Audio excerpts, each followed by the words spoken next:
시쿵 시즌4는 시의 테마로 여러분을 찾아갑니다. 문학으로 삶을 논하고 문학으로 세상을 읽는 김은자 시인입니다.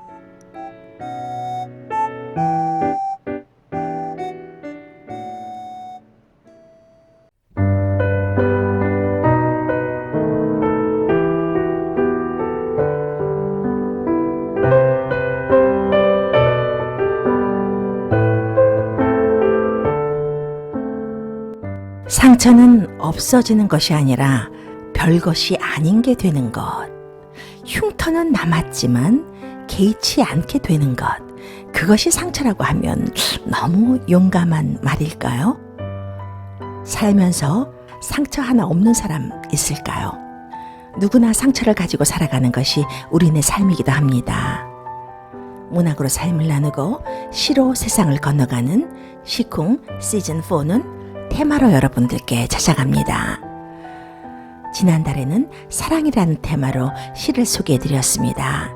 이번 달에는 상처, 고통 테마의 시들을 여러분들에게 소개해드리고 해설해드리고 시를 통해서 서로를 들여다보는 그런 시간을 가져볼까 합니다.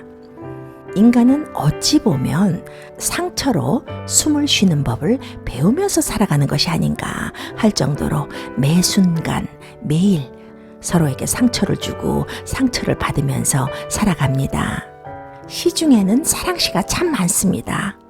그렇지만 상처에 관한 시, 고통에 관한 시 역시 많이 있습니다.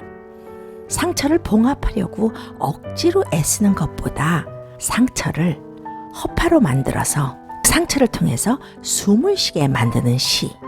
결국은 상처가 힘이 되기도 하고 때로는 아이러니하게도 마음을 편안하게 해주기도 합니다. 제가 어렸을 때는요, 머리가 약간 깨지거나 또 손이 찔렸거나 상처를 입었는데 그 상처에 아무런 처방도 해주지 않고요, 피딱지가 않고 스스로 아물어가도록 내버려두는 경우가 많이 있었습니다. 그냥 내버려두니까 시간이 흘러서 딱지가 않고 아물어가던데요. 그러나 그때 상처를 입었던 아이는 어떻게 하면 상처를 입지 않고 어떻게 하면 아물게 되는지 배웠을 겁니다. 문학으로 삶을 읽고 시 한 편으로 세상을 건너가는 시쿵 시작하겠습니다.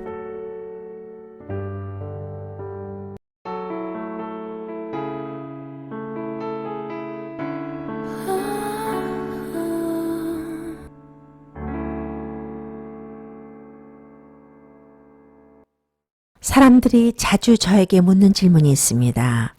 시를 꼭 읽어야 하는 이유가 있나요? 라는 질문인데요. 억지로 꼭이라는 말은 어디에나 성립되지 않습니다. 살기도 바쁜데요. 더욱이 이민의 삶에서 시를 찾아서 읽는다는 것이 어디 쉬운 일입니까? 그러나 시를 읽는다면 전보다 훨씬 풍요로운 삶을 살 수 있는 것은 확실합니다. 시를 읽는 것이 왜 좋은가 하면요, 자신을 발견하게 되는 것 같습니다. 나는 참 이런 단어에 끌리는구나, 이런 소재에 반응하는구나, 이런 문장이 나의 마음을 전율시키는구나, 이런 것들이요. 심신을 두드리는 시를 읽고 나면 나를 조금은 돌아보는 시간을 갖게 되기도 해요. 그뿐인가요? 그 깨달음이 나를 향한 응시라고 할까요? 성찰이라고 할까요? 그런 쪽으로 이어지기도 하고요. 또 남을 이해하는 눈을 조금 뜨게 하기도 합니다. 시를 읽음으로써 타인을 이해하는 능력이 생기게 되는 거죠. 그러니 사회적으로 문학이 얼마나 큰 역할을 하는 거예요? 그런 면에서 시쿵 이 시간이 참 소중한 시간입니다. 여러분들에게 아름다운 한국 시를 소개해드리면서 이번 시즌 시쿵 시즌4에서는 특히 테마로 여러분들께 찾아가서 우리의 감성, 우리의 정서, 우리의 삶 이런 것들을 조금 더 구체적으로 만나는 시간이 되길 바랍니다. 좋은 식기에 밑줄 치면서 정서가 촉촉해지는 그런 시간이 되길 바랍니다.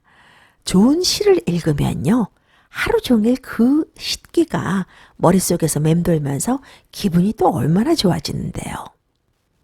시를 통해서 삶을 발견하고 발견했을 때의 즐거움은 일상에 생기를 줍니다. 어떤 분은 왜 시를 읽어야 합니까? 라는 질문에 이렇게 답했습니다. 가장 중요한 것은 나 스스로에게 질문을 발견할 수 있다는 점입니다. 라고요.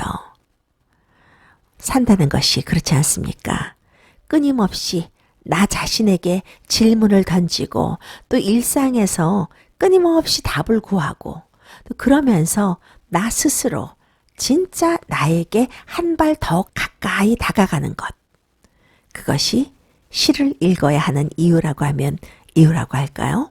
이번 달은 4주 동안 상처와 고통에 대한 시를 여러분들에게 소개하려고 합니다. 상처를 받아본 사람만이 다른 사람들의 상처를 이해할 수 있잖아요.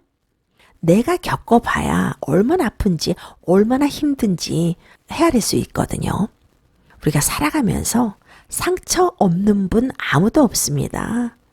서로를 이해하고 위로가 되는 시간이 될 것 같은데요. 첫 번째로 여러분들에게 소개할 시는요.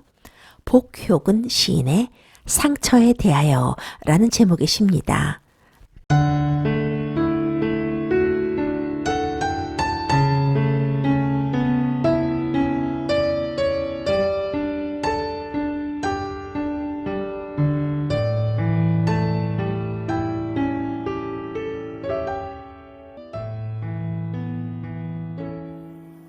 상처를 명명해 주는 것 하나만으로도 위로가 되는 시입니다. 그게 또 그렇네요. 세상 모든 상처가 꽃을 닮았다니요. 관계 속에서 알게 모르게 마음 다치고 멍들 때가 얼마나 많아요? 저는 그렇던데요. 무심코 주고받은 말이 칼날이 돼서 내 가슴속을 휙 베어내면 세상 천지가 아프잖아요. 복효근 시인이 상처를 어떻게 이야기하고 있는지 차쉽게 한번 보겠습니다. 오래전 입은 누이의 화상은 아무래도 꽃을 닮아간다. 젊은 날 내내 속썩여 쌌더니 누이의 눈매에선 꽃향기가 난다. 요즘 보니 모든 상처는 꽃의 빛깔을 닮았다. 저는 처음 이 시를 접했을 때요. 아주 화들짝 놀랐던 기억이 있어요. 어릴 적에 종아리에 작은 화상을 입은 적이 있었습니다. 항상 그걸 부끄럽게 생각하고 그랬는데요.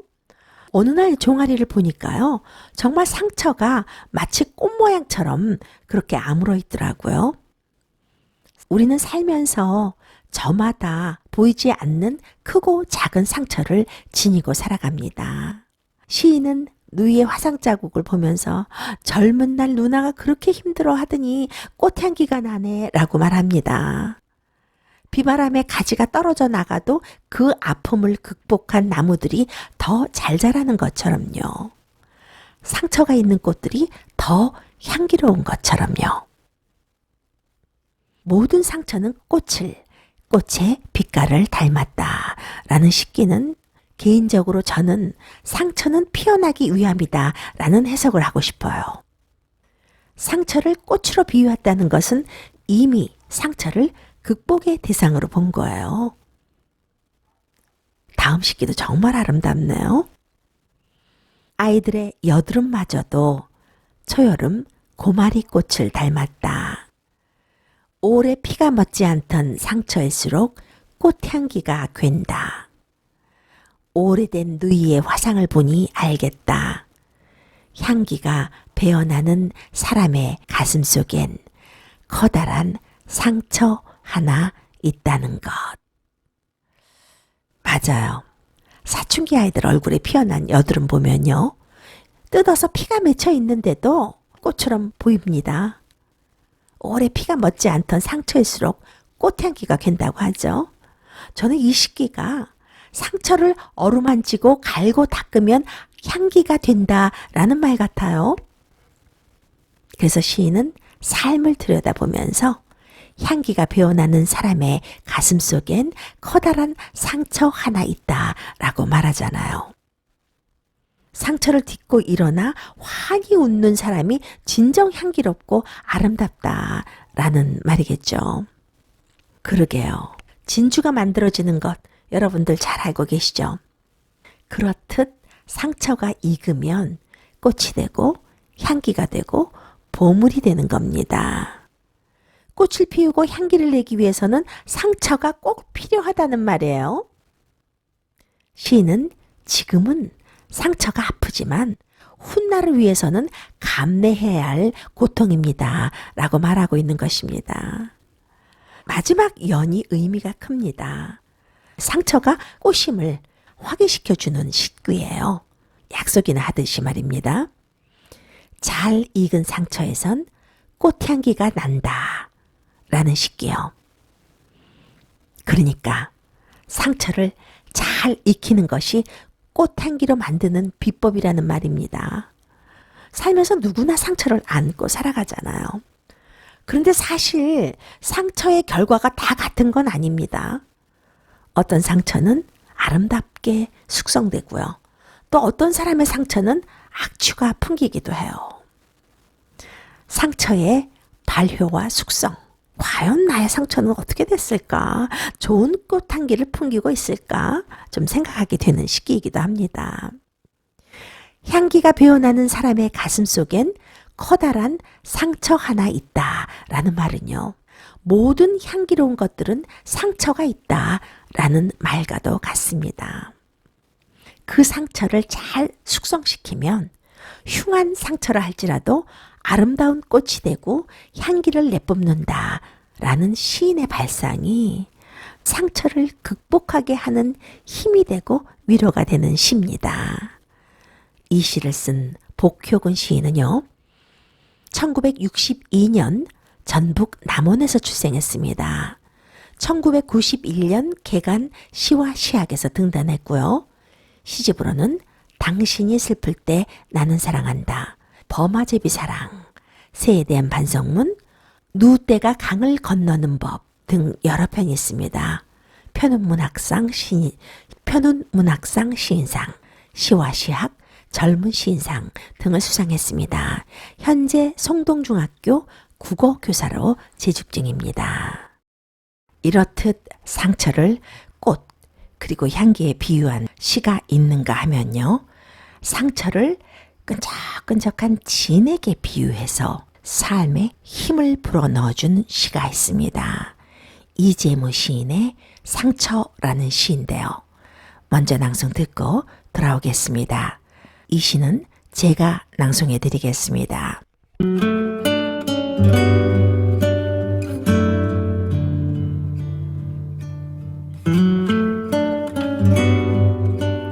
상처. 이재무. 참 나무가 앓고 있다. 신음도 없이 표정도 없이 참나무의 허리, 그의 몸, 저 깊은 곳으로부터 진물이 흐르고 있다. 진물이 먹여 살리던 식구들을 기억한다. 가장의 진액은 그러므로 울음이 아니다. 식량이다.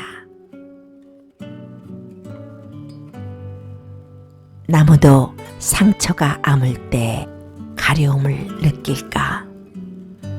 가려워서 마구 잎을 피우고 가지 흔들어댈까? 상처 없이 미끈한 나무가 떨군 열매 믿을 수가 없다.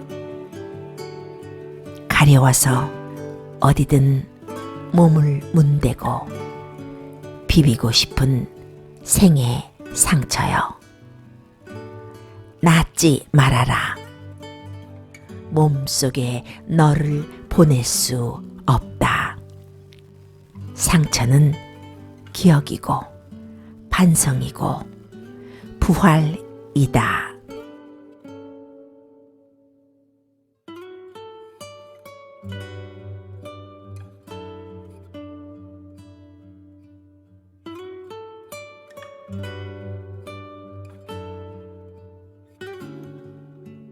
나무에 난 상처가 내 상처 같고 아버지 상처 같고 누군가의 상처 같은 시입니다. 상처가 난 나무를 서사적으로 표현했는데 그것이 이상하게 먼 얘기 같지 않고요. 내 얘기 같고 나의 아버지 얘기 같고 인간의 근원적인 본질적인 모습을 보는 것 같은 그런 풍경을 묘사해주고 있습니다. 첫 번째 시기부터 이 시는 예사롭지가 않아요. 참 나무가 앓고 있다. 신음도 없이 표정도 없이 참나무의 허리, 그의 몸, 저 깊은 곳으로부터 진물이 흐르고 있다. 여러분들은 시를 들어서 느끼지 못하겠지만 첫 행에 참나무 할 때 참하고 시인은 쉼표를 적었습니다. 참하고 왜 쉼표를 넣었을까요? 요즘 말로 찐나무라고 하죠. 정말 가히 나무라고 할 수 있는 진짜 나무. 이런 것이 진짜 나무입니다. 라고 말하듯 참 나무가 앓고 있다. 라고 시를 시작합니다. 그런데 그 앓는 모습이 사람이랑 어찌 그렇게 닮았는지요? 우리 그렇잖아요. 아프고 힘들고 상처를 깊이 입었을 때는 표정도 내색하지 않고 울지도 못하잖아요. 그런데 가슴 속에서는 눈물이 계속 흐르고 있는 거예요. 그것을 시인은 참나무의 허리, 그 몸, 저 깊은 곳으로부터 진물이 흐르고 있다라고 표현하고 있습니다. 마치 깊은 상처를 입은 사람의 속에서 흐르는 눈물을 보는 것 같은 그런 시기입니다. 시인은 다음 시기를 또 이렇게 이어가네요. 진물이 먹여 살리던 식구들을 기억한다. 가장의 진액은 그러므로 울음이 아니다. 식량이다. 와, 그 진물이 가장이랑 연결이 되면서 엑기스 진액이 되는 것 같은 그런 느낌입니다. 가장의 진액은 그러므로 눈물이 아니다. 식량이다. 라고 말하면서 가장이 상처로 식구들을 먹여 살리고 있다. 라고 표현하고 있습니다. 울음도 아닌 식량이라고, 상처는 삶의 처절한 현실이라고 말해주고 있는 거예요. 우리가 직장에서 일하면서요, 동료들한테 알게 모르게 상처를 받습니다. 그런데 가족을 생각하면요, 또 아이들을 생각하면 감히 울 수조차 없을 때가 많아요. 가족들의 따뜻한 밥을 위해서, 집을 위해서 참는 거죠. 식량이 될 때, 밥이 될 때 인간은 가장 현실적이 되고 처절해지는 것 같습니다. 진액을 흘리며 일할 수밖에 없는 거죠. 다음 시기는 또 상처 속에서도 시인의 세세한 면모를 느끼게 해주네요. 나무도 상처가 아물 때 가려움을 느낄까? 가려워서 마구 잎을 피우고 가지 흔들어 댈까? 그러게요. 상처라는 것이 아물기 마련입니다. 상처가 아물 때 가려운 그 원리를 진액을 흘리는 나무가 마구 잎을 틔우고 흔들어대는 것이 가려워서라고 말하고 있습니다. 생각해보면요. 상처를 이기고 나무가 다시 잎을 피울 때까지 얼마나 힘들고 어려운 시간을 견뎌왔겠어요. 그 힘든 시간을 이긴 것을 가려움 때문이라고 가벼우면서도 위트 있게 표현하고 있잖아요. 상처라는 엄중하고 무거운 말에 픽 웃음이 나기까지 하는데요. 상처를 이기고 다시 살을 긁어주고 싶은, 다시 일상을 놓고 하고 싶은 그런 모습을 참 재미있게 표현했어요. 이래서 시가 아름다운 겁니다. 나무가 아물어서 잎을 틔우고 가지 흔들어대는 걸 가려워서 그렇다고 말하는 것이 아무나 할 수 있는 말인가요? 다음 시기입니다. 상처 없이 미끈한 나무가 떨군 열매 믿을 수가 없다. 가려워서 어디든 몸을 문대고 비비고 싶은 생의 상처여. 낫지 말아라. 몸속에 너를 보낼 수 없다. 상처는 기억이고 반성이고 부활이다. 시인은 상처 없는 미끈한 나무 재미없어 라고 말하고 있습니다. 상처를 이기고 어려운 시간을 이겨내고 그 모든 슬픔을 긁적긁적 시원하게 긁고 다시 삶을 비비고 싶은 것이 상처라고 말해주고 있습니다. 그뿐인가요? 더 나아가서는 생의 상처요. 아예 낫지 말아라. 어깃장까지 놓고 있습니다. 그만큼 살아가는데 약이 되는 것이 상처니까 가지고 살아도 가치 있는 것이야 라고 말하는 것 같죠? 상처를 보낼 수가 없다고 합니다. 왜요? 상처는 기억이고 반성이고 부활이기 때문이다. 그러면서 끝을 맺네요. 기억이다. 상처를 잊어서는 안 된다라는 말이겠죠. 반성이다. 그 말은 또 뭘까요? 상처로 인해서 삶을 돌아봐야 한다라는 말일 겁니다. 그러면 부활이다라는 말은 도대체 뭘까요?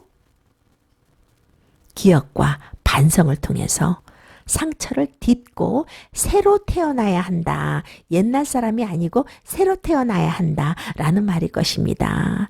좀 더 진전된 새로운 인생을 맞아야 한다라는 말이겠죠.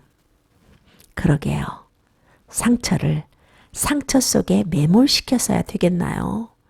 그렇다면 그런 사람 또 못에 써먹겠나요?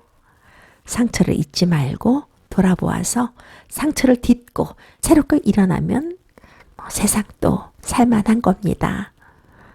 이 시는 상처를 승화시킨 시 같아요. 상처가 너무 귀하게 느껴지잖아요. 이 시를 쓴 이재무 시인은요, 1958년 충청남도 부여군에서 태어났습니다. 한남대학교 국문학교를 졸업했고요. 동국대학교 국문학과 석사과정을 수료했습니다. 1983년 삶의 문학, 문학과 사회 등을 통해서 작품 활동을 시작했습니다.